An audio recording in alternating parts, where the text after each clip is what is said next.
सभी को ओम नमः शिवाय। जैसे कि आप लोग जानते हैं, हम लोग महर्षि वेद व्यास जी द्वारा रचित शिव महापुराण पढ़ रहे हैं। शिव महापुराण में हम रुद्र संहिता सती खंड तृतीय खंड में सती चरित्र पढ़ने की आज से शुरुआत कर रहे हैं। तो आइए शुरू करते हैं। नारद जी ने ब्रह्मा जी से पूछा, आप शिव कृपा से सर्वज्ञ हैं, अतः आप मुझे यह बताने की कृपा करें कि शिव जी सती के साथ विवाह करके गृहस्थी कैसे बने। सती जी जो पहले दक्ष की कन्या थी तथा बाद में हिमालय की पुत्री बनी, सती का चरित्र बताने की कृपा करें। ब्रह्मा जी नारद से बोले, पहले मेरे यहाँ एक कन्या हुई जिसको देखकर मैं काम से पीड़ित हो गया। तब भगवान रुद्र ने मुझे धिक्कारा। मैंने तपस्या द्वारा शिव जी की आराधना की। शिव शंकर ने मुझे तरह तरह से समझाया। मैंने शिव जी को मुँह में डालना चाहा। अपने पुत्र दक्ष से मैंने असी की वीरनी नामक कन्या ने सती को उत्पन्न कराया।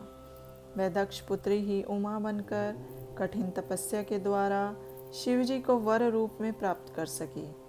तब के रुद्र स्वतंत्र होकर भी संतान उत्पन्न करने की इच्छा से रूप धारण कर मोहित हो गए। रुद्र को गृहस्थाश्रम में काफी समय व्यतीत हो गया। इधर दक्ष को शिवजी की माया से गर्व उत्पन्न हो गया। वह शिवजी की निंदा करने लगा। उसने एक विशाल यज्ञ का आयोजन किया जिसमें उसने मुझे, विष्णु और अन्य देवताओं तथा मुनियों को आमंत्रित किया, परंतु अपने जामाता शिवजी को आमंत्रित नहीं किया। इस पर सती का हृदय नहीं माना। वह अपने पिता के घर गई, परंतु वहाँ पर यज्ञ में अपने पति शिव का भाग न देखकर और अपने पिता से अपने पति की निंदा सुनकर उन्हें यह सहन नहीं हुआ और यज्ञ कुंड में अपना शरीर त्याग दिया। सती के शरीर त्यागने की बात सुनकर महादेव जी कुपित हो गए। उन्होंने अपनी जटा से एक बाल उखाड़कर वीरभद्र को उत्पन्न किया। वीरभद्र ने दक्ष के यहाँ जाकर दक्ष सहित यज्ञ का विध्वंस कर दिया। समस्त तीनों लोकों में हाहाकार मच गया। सबने मिलकर शिवजी की स्तुति की। इस पर शिवजी ने कृपा करके दक्ष को पुनः जीवित कर दिया और उसके यज्ञ को पूरा कराया। सती के शरीर से उत्पन्न ज्वाला पर्वत पर जाकर गिरी और वह ज्वालामुखी बनकर पूज्य बनी। उनके दर्शन से आज भी मनुष्यों की सभी कामनाएं पूर्ण हो जाती हैं। वही सती जी दोबारा हिमालय के घर में जन्म लेकर पार्वती नाम से विख्यात हुई और कठिन तपस्या करके शिव जी को प्राप्त करने में सफल रही। शिव पार्वती चरित्र। पहले तो शिव जी निर्गुण निर्विकार रूप गुण शक्ति रहित सत असत से दूर परात्पर दिव्य रूप में रुद्र ही थे। फिर उमा के साथ सगुण और शक्तिमान हो गए।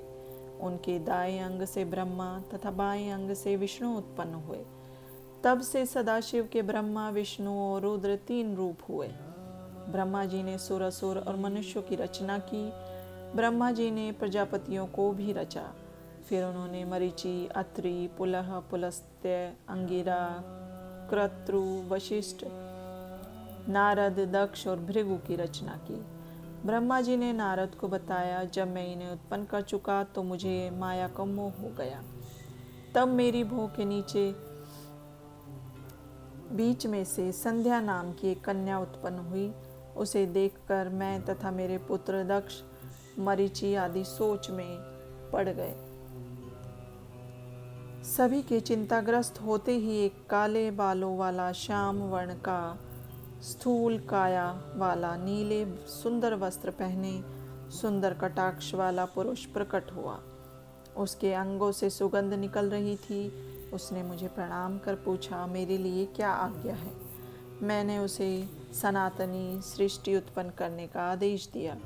मैंने उसका नाम पुष्पबाण रखा। मेरे पुत्र भी तत्व रूप से तुम्हारा स्मरण करेंगे। यह कहकर ब्रह्मा जी मौन हो गए। ब्रह्मा काम संवाद। ब्रह्मा जी बोले, बाद में पुष्पबाण का नाम ऋषियों ने मनमथ रखा, क्योंकि उसने सबसे पहले मेरा चित्त मथ दिया था उसका दूसरा नाम काम पड़ा, तीसरा नाम मदन तथा चौथा नाम करदम रखा गया। ब्रह्मा जी काम से बोले, दक्ष प्रजापति तुम्हें एक कामिनी तथा रूपवती कन्या प्रदान करेंगे, उसका नाम संध्या है। काम ने परीक्षण के लिए 5 बाण चलाए। उन 5 बाणों के नाम क्रमशः हर्षण, रोचन, मोहक, शोषण और मारण थे। ये बाण मुनियों को भी मोहित करने वाले थे। संध्या बोली, मैं काम को भी मोहित कर लूंगी। उसने कटाक्ष किए। उधर काम के मोहक बाण के लगते ही ब्रह्मा, मरीचि, अत्रि, दक्ष आदि सभी मोहित हो गए। संध्या के मन में विकार उत्पन्न हो गया। कामदेव को अपने कर्म पर विश्वास हो गया। ब्रह्मा में काम के 49 भाव खड़े हो गए। पिता ब्रह्मा और भाइयों की यह गति देखकर धर्म को चिंता होने लगी। उसने शिव जी का स्मरण किया। इस पर शिव जी आकाश में स्थित होकर बोले, हे ब्रह्मा, तुम्हें काम कैसे उत्पन्न हुआ? यह तो तुम्हारी पुत्री है। वेद के मार्ग पर चलने वाले को यह उचित नहीं है। वेद तो तुम्हारे मुख में स्थित है, तुमने इस सत्य के मार्ग को क्यों भुला दिया? फिर मरीचि, दक्ष आदि को भी समझाया। तब ब्रह्मा जी लज्जा के मारे पसीना पसीना हो गए। ब्रह्मा जी का विवाह टूट गया। उससे पितृगणों की उत्पत्ति हुई। दक्ष के पसीने से एक सर्वगुण संपन्न कन्या पैदा हुई। वह रति के नाम से प्रसिद्ध हुई। उसे देखने मात्र से क्रतु आदि का वीर्य स्खलित हो गया। उस वीर्य से अन्य पितरों की उत्पत्ति हुई। ब्रह्मा जी ने कहा, तब मैंने तथा दूसरे ऋषियों ने लज्जित होकर काम को क्रोध में भरकर श्राप दे दिया कि जा, तो शिव जी के द्वारा शीघ्र ही भस्म हो जाएगा। तब काम ने ब्रह्मा जी से क्षमा मांगी। ब्रह्मा जी बोले, तू भस्म होकर पुनः शिव जी के द्वारा विवाह करने पर पुनः शरीर धारण करेगा।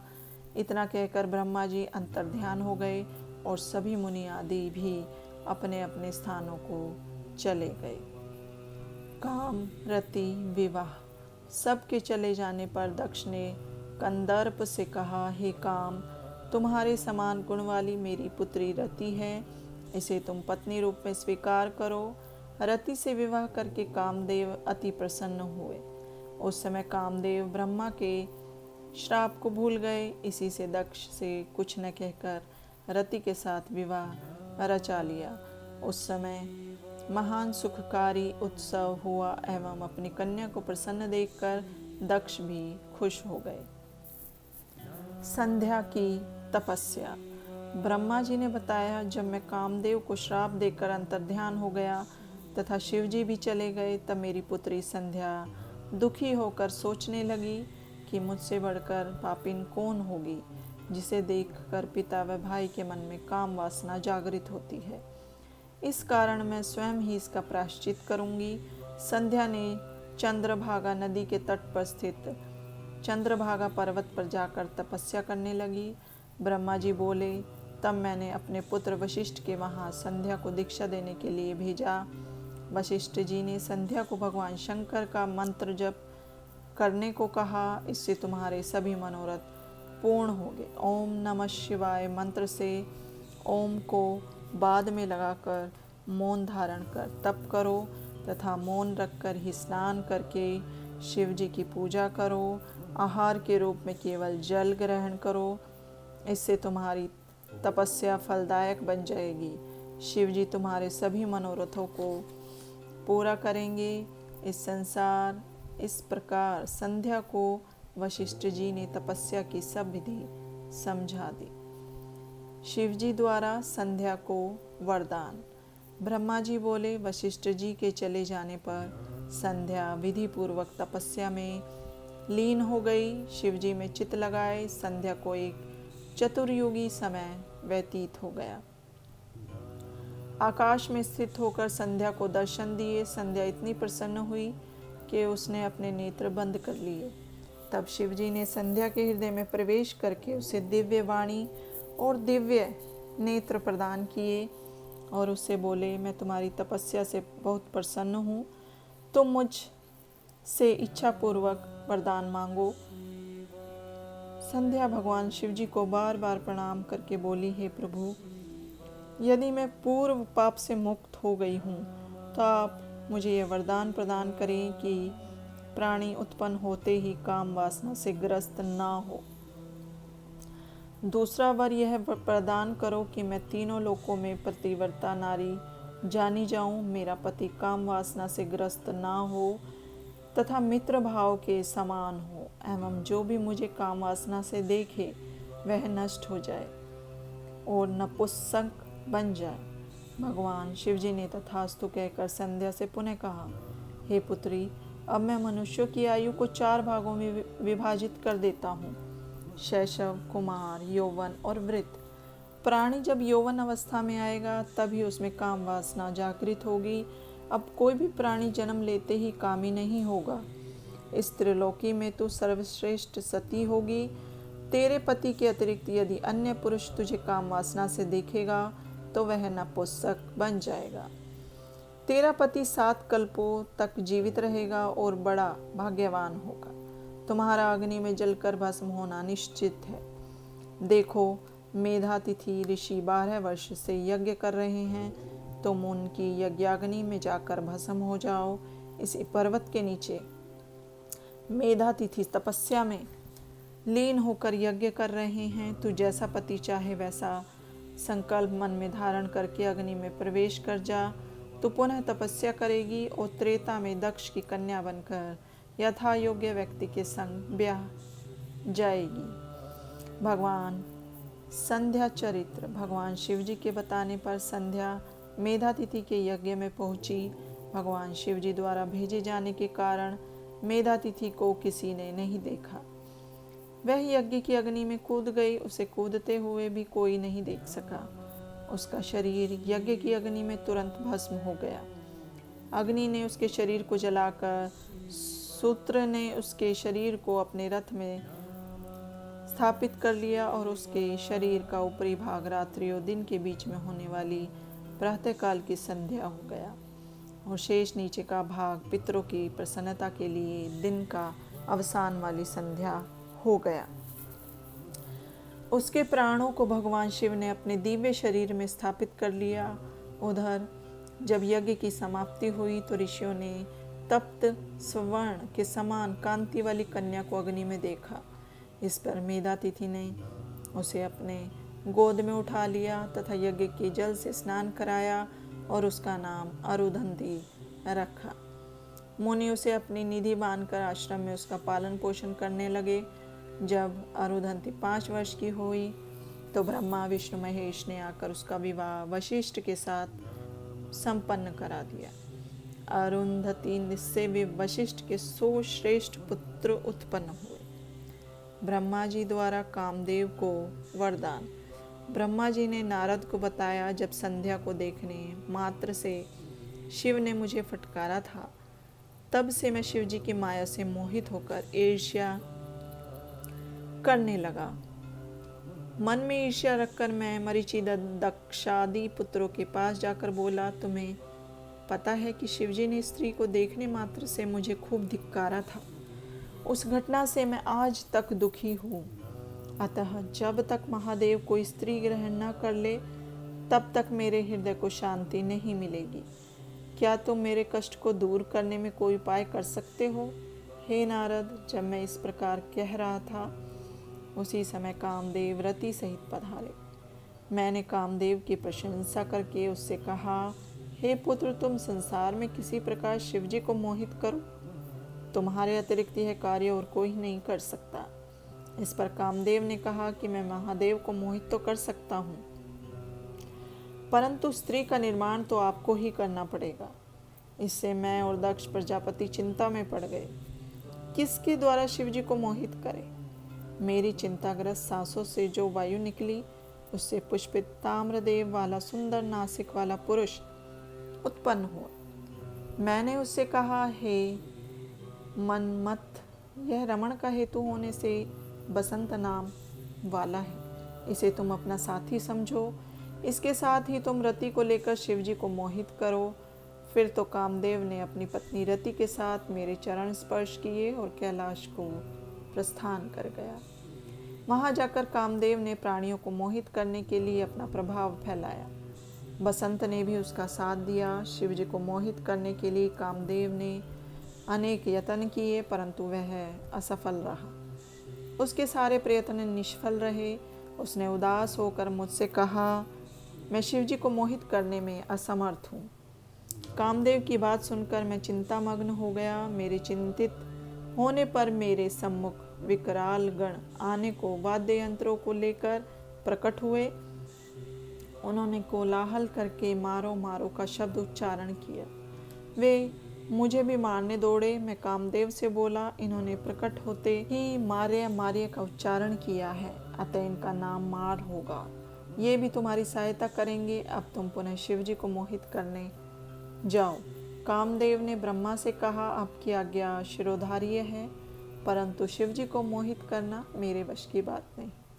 वे मुझे भस्म भी कर सकते हैं। ब्रह्मा जी के कहने पर कामदेव मारगणों को साथ लेकर शिव जी के स्थान पर गए, परंतु शिव जी को वह मोहित करने में असफल रहे। ब्रह्मा जी ने बताया कि कामदेव निराश होकर मेरे पास लौटकर बोले, हे ब्रह्मा जी, आप स्वयं ही शिव जी को मोहित करें। ब्रह्मा विष्णु संवाद। ब्रह्मा जी नारद से बोले, कामदेव के चले जाने पर शिव जी को मोहित करने का मेरा स्वप्न चकनाचूर हो गया। मैं यह सोचता ही रहा कि क्या युक्ति करूं जिसे शिव जी स्त्री ग्रहण करने को तैयार हो जाएं। फिर मैंने भगवान विष्णु का स्मरण किया। पीतांबर धारण किए विष्णु जी मेरे सामने प्रकट हो गए। मैंने गदगद वाणी में उनकी स्तुति की। विष्णु जी ने मुझसे कहा, मुझे कैसे स्मरण किया। मैंने विष्णु जी को बताया कि भगवान शंकर को मोहित करने के लिए सपरिवार मारगण और बसंत के साथ कामदेव को भेजा था, परंतु वह असफल रहा। तब भगवान श्री हरि बोले, तुम ऐसा क्यों करना चाहते हो? पहले मुझे सच सच बताओ कि इसका क्या कारण है। मैंने श्री हरि को सृष्टि से उत्पन्न की पूरी कथा तथा संध्या को कुदृष्टि से देखने की बात और शिवजी द्वारा मुझे फटकारना आदि सब बातें जो घटित हुई थी बता दी। शिवजी ने मेरे पुत्र के समक्ष मेरी निंदा की, उसका मुझे बड़ा दुख है। अब शिवजी द्वारा स्त्री ग्रहण करने पर ही मेरा दुख कम हो सकता है। हे नारद, श्री हरि मेरी बात सुनकर हंस पड़े और मुझसे बोले, हे ब्रह्मा जी, तुम सब लोगों के कर्ता और वेदों के ज्ञाता होकर ऐसी मूढ़ बातें क्यों करते हो? तुम अपनी इस ईर्ष्या को छोड़ दो। यदि तुम्हारे अनुसार शिवजी को स्त्री ग्रहण करनी चाहिए तो पार्वती के उद्देश्य से शिवजी का तप करो। अपने उद्देश्य की पूर्ति हेतु पार्वती जी का हृदय में ध्यान करें। यदि भगवती पार्वती प्रसन्न हो गई तो तुम्हारे सब मनोरथ पूर्ण हो जाएंगे। यदि भगवती पार्वती प्रसन्न हो गई तो वे अवतार ग्रहण करेंगी। तुम दक्ष प्रजापति को आदेश दो कि वह तप करे जिससे पार्वती जी कन्या रूप में उनके यहाँ उत्पन्न हो जाए। मैं तुम शिव तीनों पार्वती जी के ही स्वरूप हैं। इस प्रकार ब्रह्मा जी को समझाकर श्री हरि अंतर्ध्यान हो गए। जगदम्बा आख्यान। ब्रह्मा जी ने नारद को बताया। इसके पश्चात मैं देवी का स्मरण करके उनसे प्रार्थना करने लगा, हे मातेश्वरी, मेरा कार्य पूर्ण करो। मेरी बार बार स्तुति करने पर भगवती चामुंडा प्रकट हुई। वे 4 भुजाओं वाली सिंह पर आरूढ़ वर देने के लिए कलश लिए हुए थी। उनका मुख शरद काल के चंद्रमा के समान कांति युक्त था। मस्तक पर चंद्रमा और 3 नेत्र थे। उनके पैरों के नखों की अद्भुत कांति थी। मैंने भगवती चामुंडा को प्रणाम किया और उनकी इस प्रकार स्तुति करने लगा, हे देवी, आप सनातनी शक्ति हो। आप संसार को मोहित करने वाली एवं त्रिलोकी की रचना तथा संहार करने वाली हो। तुम गणों से परे योगिनियों से पूजित एवं उनके हृदय में वास करने वाली तथा योगियों के आह्वान पर प्रकट होने वाली हो। आपको मेरा प्रणाम है। जगदम्बा मुझसे बोली, आपने किस लिए मुझे स्मरण किया है, मुझे शीघ्र बताओ।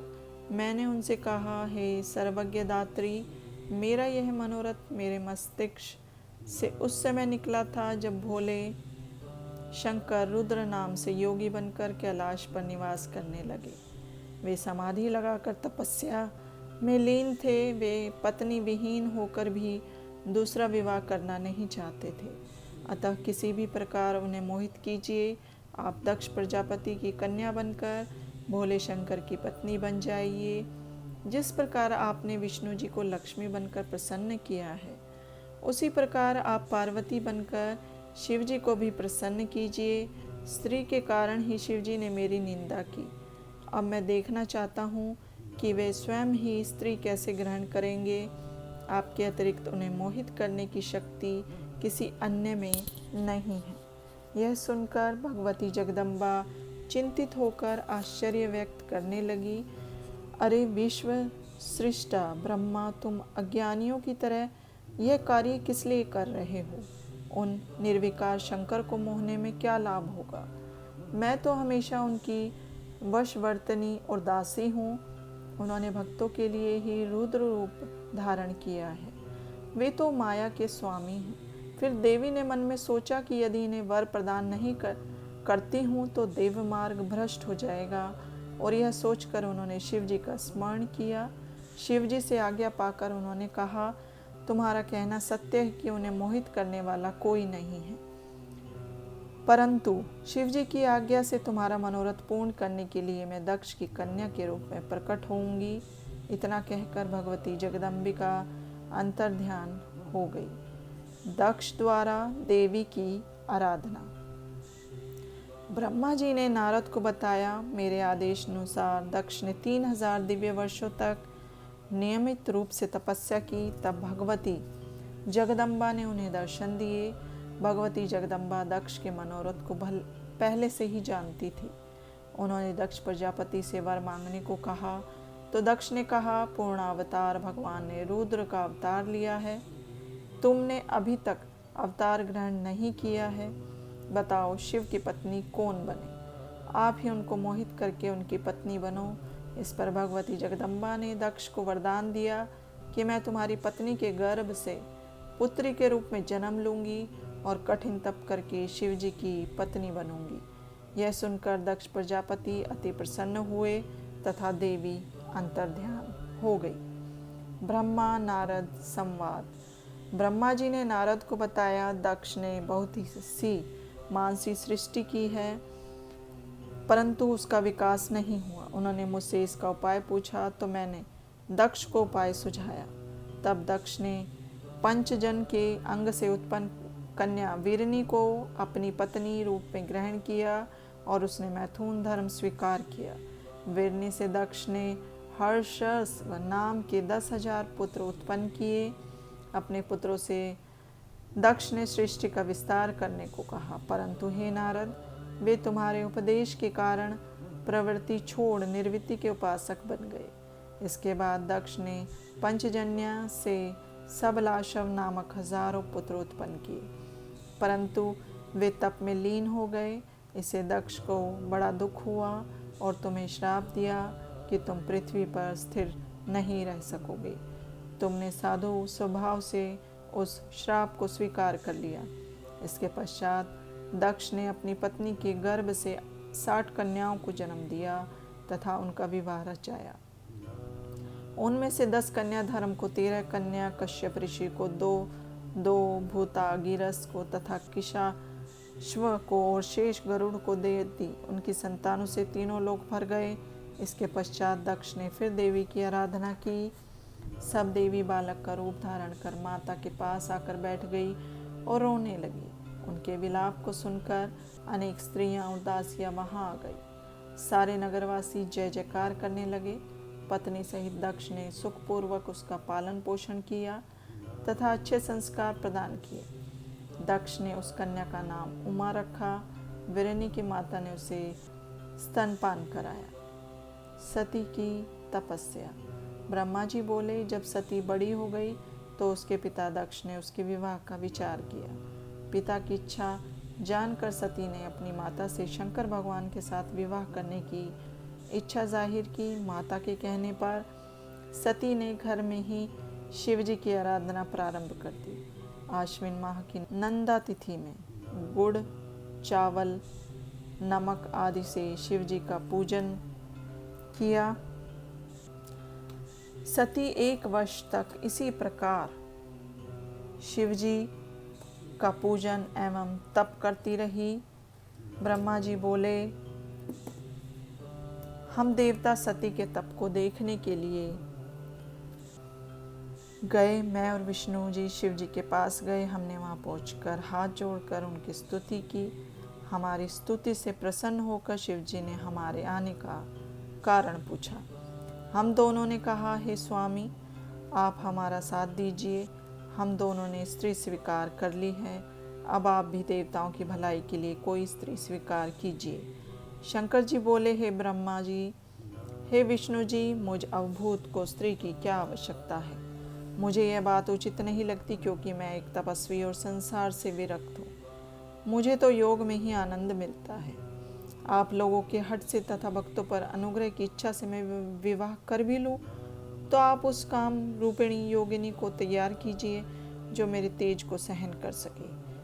तब हमने कहा, प्रभु, आपके अनुसार हमने स्त्री भी खोज ली है। जिन लक्ष्मी जी ने पहले 2 रूप धारण किए थे, अब वही उमा नाम से दक्ष की कन्या के रूप में प्रकट हुई है। वे आपको प्राप्त करने के लिए अपने घर पर ही तपस्या कर रही हैं। आप उन्हें वरदान दीजिए और उनके ऊपर कृपा कीजिए। तब भक्त शिव जी ने तथास्तु कहकर हमें विदा किया। हम अपने अपने लोकों में चले गए। उमा को वर प्राप्ति। इधर सती ने नंदा व्रत का अनुष्ठान किया। शंकर भगवान उन्हें दर्शन देने गए। सती ने लज्जावश सिर झुकाकर उनके चरणों में प्रणाम किया।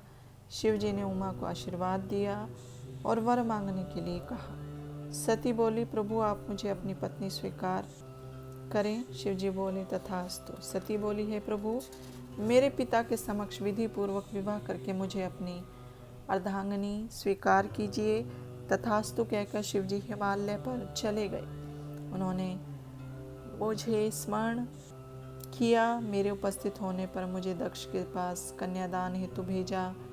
मैंने दक्ष से जाकर कहा कि तुम अपनी कन्या का हाथ भगवान शिव जी को सौंप दो। यह सुनकर दक्ष की प्रसन्नता का ठिकाना न रहा। सती ने भी अपने तप की सिद्धि का समस्त वृतांत सखियों के द्वारा माता के पास भिजवा दिया। दक्ष के तैयार होने का समाचार मैंने शिव जी को जाकर सुनाया। ब्रह्मा जी ने बताया। मेरे शिव जी के पास पहुंचने पर उन्होंने सती की कुशल क्षेम पूछी और दक्ष का विचार भी पूछा। शिव सती का विवाह। मैंने सांत्वना देते हुए भगवान शिव को सब समाचार सुनाए। दक्ष अपनी पुत्री का विवाह आपसे करने को सहमत है। अब आप शुभ मुहूर्त और लगन विचार कर पाणी ग्रहण कीजिए। विष्णु जी भी स्मरण करने पर गरुड़ सहित आ गए। मेरे सभी मरीच आदि पुत्र भी विवाह में सम्मिलित होने के लिए आ गए। चैत्र शुक्ल त्रयोदशी को फाल्गुनी नक्षत्र में शिव जी ने रविवार को प्रस्थान किया। देवताओं तथा शिवगणों ने बड़ा उत्सव मनाया। नंदीश्वर पर आरूढ़ होकर भगवान शिव शीघ्र ही दक्ष के यहाँ पहुँच गए। दक्ष ने विधि पूर्वक भगवान शिव जी का स्वागत किया और शुभ लगन में सती का कन्यादान किया। सभी देव किन्नरों ने तथा मुनियों ने शिव जी की स्तुति की। नित्य गान आदि करके भारी उत्सव मनाया गया। ब्रह्मा जी पर शिव जी का कोप। दक्ष ने सती को अपार दहेज देकर विदा किया। विष्णु जी ने शिव जी के यहाँ पहुंचकर प्रणाम किया। हे प्रभु, आप जगत पिता हैं तथा सती जी जगत माता हुई। आप इनके साथ जगत का कल्याण कीजिए। ब्रह्मा जी ने बताया। शिव जी और सती ने मेरी आज्ञा से अग्नि की प्रदक्षिणा की। नृत्य आदि का उत्सव हुआ। शिव जी की माया ने देवों, मनुष्यों आदि सबको मोहित कर लिया। मैं भी उनकी माया से मोहित हो गया। विवाह के समय सती को देखकर मैं कामासक्त हो गया। मैं सती के मुख को देखने की इच्छा करने लगा, परंतु पतिव्रता सती ने अपना मुख ढक रखा था। मैंने यज्ञ की अग्निकुंड में गीली लकड़ी के द्वारा धुआं कर दिया और सती के मुंह से पर्दा उठाकर उसका मुख देख लिया। उस समय काम वासना से ग्रस्त होकर मेरे वीर्य की 4 बूंदें पृथ्वी पर गिर पड़ी। यह बात मैंने छिपा ली, परंतु शिवजी ने अपने तीसरे नेत्र द्वारा यह सब देख लिया। वे क्रोध में भरकर त्रिशूल से मुझे मारने दौड़े और कहने लगे, अरे पापात्मा, तूने यह क्या निंदित कार्य कर दिया। विवाह के समय मेरी पत्नी का मुख अनुराग पूर्वक देखा। विष्णु जी के समझाने पर भी शिवजी बोले कि मैं इस पापात्मा को मार डालूंगा। उसने सती को कामांध होकर क्यों देखा, इसका वीर्य भी स्खलित हो गया। मैं इस अपराधी का वध करूंगा। शिवजी के ऐसा कहने पर सारे देवता कांप उठे। इसी समय विष्णु जी ने शिवजी की स्तुति की।